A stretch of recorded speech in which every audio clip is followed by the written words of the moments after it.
On CNC3 and the TBC radio network, I am Keishan Haynes. Minister of Public Utilities Barry Padarath says former Minister Colm Imbert spent $1.3 million to redecorate his office when he moved to the Ministry of Public Utilities. Speaking in the Parliament last night, Padarath said Imbert also requested a painting for $30,000. Mr. Speaker, for the Minister's office, the painting there costed the country. I just want to make sure I'm getting it correct, Mr. Speaker. Yes, here it goes, Mr. Speaker. The painting, Mr. Speaker, costed the country $30,000. $30,000. Mr. Speaker, then they wanted a custom joinery, a coffee station, which costed the country $12,000. And if it wasn't enough that the painting cost $30,000, they paid $35,000 to install the painting, Mr. Speaker. Now, in a response to the Parliament, Imbert said the cost was much less. The cost was $160,000. The minister is a stranger to the truth. We have no fault in this debate. This was not raised in this debate. I think, Member Federico Martin, you have an alternative way of dealing with that, so let's stick to this. I have said what I have to say. He's a stranger to the truth. Now, in another response on social media today, Imbert said the entire 6th floor of the ministry was renovated at that price. The bill, which would have supplemented the budget by $3.14 billion, was passed in the House around 1 a.m. Now, several opposition and independent senators have rejected a plan to allow the health minister to review, annul, or overturn board decisions at the Children's Life Fund. But independent Senator Francis Lewis supports expanding the fund and urged the government to find new ways to keep it alive. Contributing in the Senate yesterday, he suggested appealing to carnival costume buyers to voluntarily donate to support the fund. Imagine a facility online. Imagine a facility tied to Carnival. We put on the streets something like 300,000 persons for Carnival. The big bands put 150 to 200 persons online, on the streets. People are spending, based on some research I did last year, about $8,000 per costume. I wonder what an appeal to spend 1%, $80. That is just over 10 US. Now, he said if the government could get a third of these customers, it would ease the pressure of the government to continually fund the Children's Life Fund. Now, Education Minister Dr. Michael Dowlath announces the commencement of a national school safety audit in a bid to address school violence. The minister told the Parliament on Monday that this will identify what they are calling red flag institutions with the goal of deploying tailored interventions. The Education Minister says he's in the process of reviewing the overall school code of conduct and discipline measures. He added that they will also embed anti-bullying education across all school levels. He said emotional intelligence must be taught with the same importance as mathematics. Dr. Dowlath also reveals statistics related to school violence in the last 3 years. Between 2022 and 2025, secondary school suspensions rose by 87%, from 5,167 in 2022-23 to 9,676 in 2024-2025. In our total, there were 21,661 suspensions over that 3-year period. Meanwhile, Minister Dowlath said $20 million will be allocated for the Book Grant Initiative. Now, yesterday, Port of Spain marked 111 years of civic status. Port of Spain Mayor Chinua Arlin used the moment not only to honor the city's democratic legacy, but to make a strong call for compassion and coordinated action on homelessness in the capital. Speaking to CNC3 News during the City Day observances yesterday, Arlin confirmed that the Port of Spain City Corporation has been working with central government to complete the long-delayed assessment center at South Quay, which is expected to be a critical facility to support street dwellers in the capital city. I have not yet had the opportunity to meet with the new Minister of Social Development to get an update as to where that project is. I did have the opportunity to tour the facility in March or April, but I haven't yet had a chance to meet with the new minister. But I intend to, because treating with the needs of the socially displaced, the most vulnerable.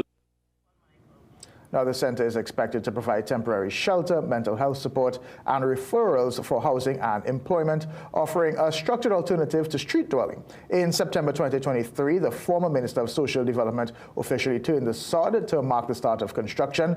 The state-of-the-art modern 5-story building will be located in South Key, providing a shelter for homelessness. The celebrations continue with a month-long lineup of events, a civic reception honoring contributors, sporting tournaments, cultural showcases, and a career fair aimed at youth empowerment. Now, a 30-year-old taxi driver managed to escape after being forced into the trunk of his own car by bandits on Sunday night. Police said the driver responded to a customer's request and went to Sam Bocard grounds in Santa Cruz, where a woman and 3 men entered the vehicle. One of the men pulled a gun and ordered the driver into the back seat. The attackers stole 2 mobile phones, a bottle of cologne, and a bag containing $800 before covering the driver's face and locking him in the trunk. The driver later freed himself and ran to a nearby house for help. A joint police and Army patrol later found the car abandoned. Investigations are ongoing. And that's where we take our first break. We'll be right back. Ready to turn heads and steal the spotlight? Then head to Rosari Bridal Couture, your all-in-one fashion destination for every celebration. From stunning bridal lehengas to simple everyday shalwas, sparkling jewelry, affordable kids wear, stylish Muslim clothing, and even puja essentials, we've got it all under one roof. Get free footwear with any bridal outfit and get free matching bangles with kids wear. Need the perfect fit? Our in-house tailor is here for you. We're open 9 a.m. to 8 p.m. Just take the Southern Highway to Brentwood, Chaguanas and call 723-9099 for more info. Rosari Bridal Couture, where fashion meets celebration, all inclusive. Get the best in affordable eyewear. Frames with blue filter lenses and eye exam, $399. Single vision lenses with transitions on designer frames, $799. Progressive transitions with designer frames, $1,399. Happening only at Seaview Optical. Affordable eye care for everyone. Things don't always go as expected. Be ready with Trinry for auto, home, business and group life. Call us at 800-TRIN or visit trinry.com today. Huge insurance premium. Pay your premiums bit by bit with FlexiPay from Trinry. For more manageable auto, home and commercial insurance payments, call us at 800-TRIN or visit trinry.com today. Trinry.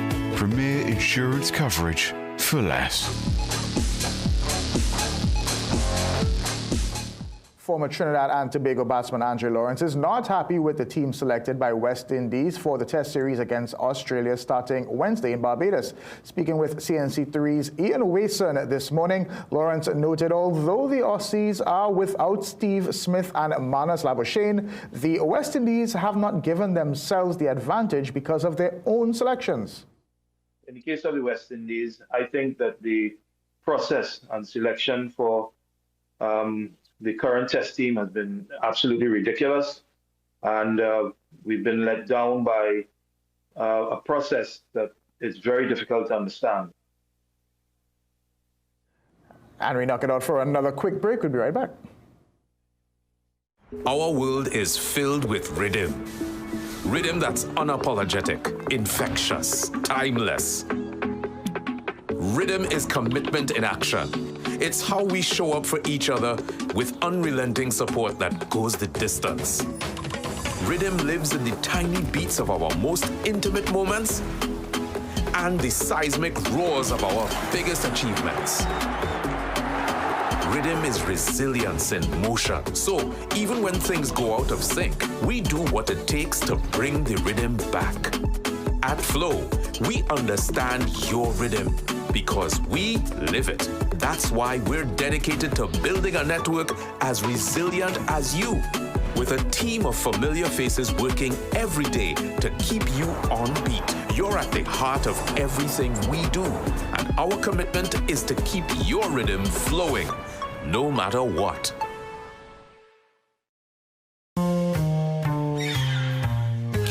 Things don't always go as expected. Be ready with Trinry for auto, home, business and group life. Call us at 800 TRIN or visit trinry.com today. Huge insurance premium. Pay your premiums bit by bit with FlexiPay from Trinry. For more manageable auto, home and commercial insurance payments, call us at 800 TRIN or visit trinry.com today. Trinry, premier insurance coverage for less. AI has leapt from the pages of science fiction to become a critical part of our everyday lives. AI is already all around us. Your phone, your TV, your computer, your car has some AI in it. It's here today already. It's not some future thing. It's all around us. But it's just the beginning.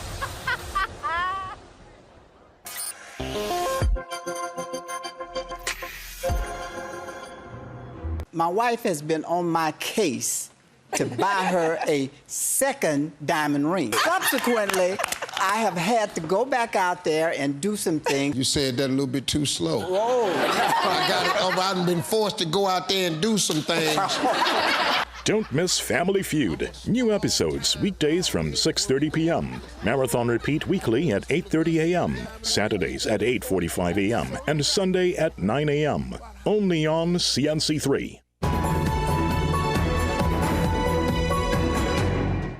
Guyana's President Dr. Irfan Ali has made a plea for another term in government. Speaking in a sunrise political message to the nation from State House, President Ali on Tuesday trumpeted his government's accomplishments over the past 5 years, while warning that voters should not jeopardize the nation's security with their vote at the upcoming elections. In the 15-minute broadcast, Ali took aim at the nation's security and zeroed in on cooperation with the United States, an apparent reference to the candidacy of billionaire businessman Azruddin Mohammed, who remains sanctioned by the U.S. government for alleged tax evasion and gold under declaration. President Ali said Guyana's relationship with the U.S. should not be put at risk. Guyanese citizens will head to the polls on the 1st of September 2025. The political parties will gather on the 14th of July to hand in a list of candidates on nomination day.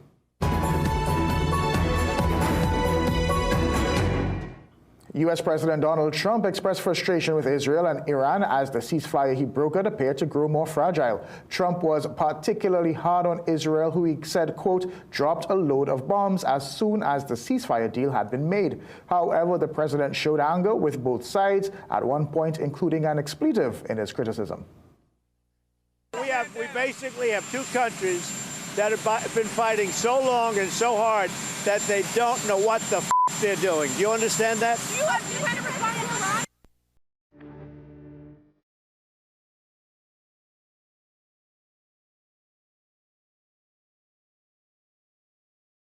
And it's looking stormy overseas. What does Jean-Marc Rampersad have about our weather here? A yellow level high wind alert is still in effect, but only until 4 p.m. today, as the Met Office expects the high potential for gusts, especially near showers. This morning we had some partly cloudy and hazy conditions with isolated showers over both islands. Now the Saharan dust is back yet again, reducing air quality to a moderate level. It is expected to linger until Friday, which is when the next tropical wave is expected. For the remainder of the day, we can expect the hazy and breezy conditions to continue, with brisk isolated showers accompanied by gusts at times. There's a slight increase in the chance for the heavier shower tomorrow. Elsewhere, we now have the first named system in the Atlantic Ocean, Tropical Storm Andrea. It's located far away in the North Atlantic and not expected to impact any landmass on its current trajectory. I'll have more details in the afternoon and evening weather updates. Well, we thank you for joining us for a look at the day's developments so far. We'll have these stories and so much more in our major newscast at 7 p.m. Have a great day.